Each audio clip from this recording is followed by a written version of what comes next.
So location does not decide personhood. The other thing is Roe versus Wade itself. You heard her say, and many people will say, that women have the right to abortion, the constitutional right to abortion. Well, is that true?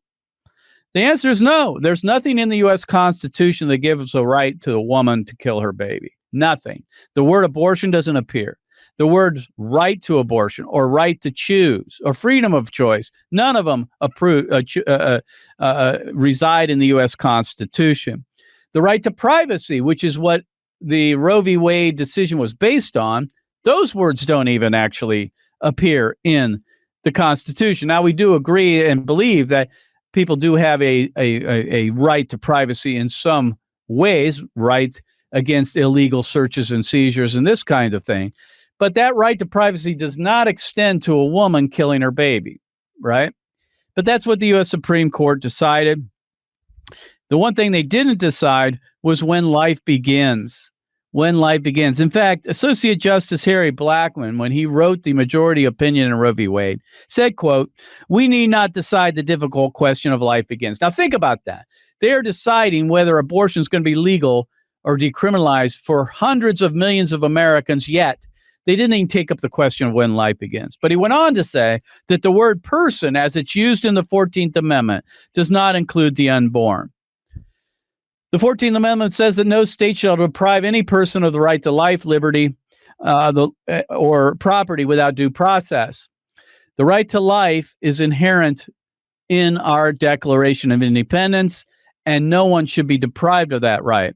The Supreme Court just decided out of thin air that the right to privacy, which it does not appear, extended to abortion, and they redefined the word person to exclude the unborn. Out of thin air, they founded that right in what they called the penumbras of the Bill of Rights. And the penumbras are simply shadows or something that exists to a greater or lesser degree. It's hard to discern. But they said that's where this right to abortion resides in the U.S. Constitution. It's in the penumbra. So we all know this, basically.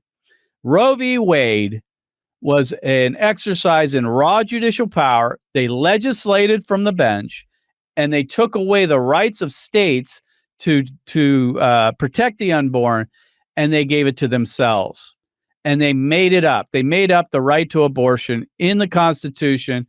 Abortion is not a constitutional right. It is simply a decision of Roe versus Wade, and the Roe decision was wrongly decided.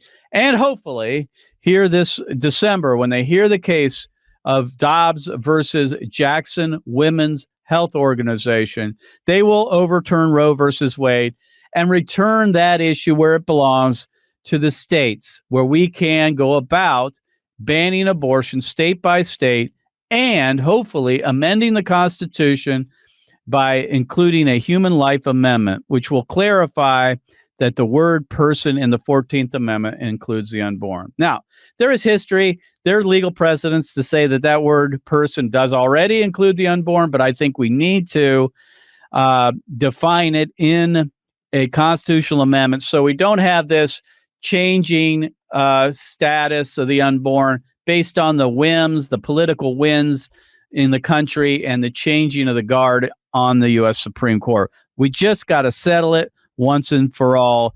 And so one huge step in that direction is overturning Roe versus Wade.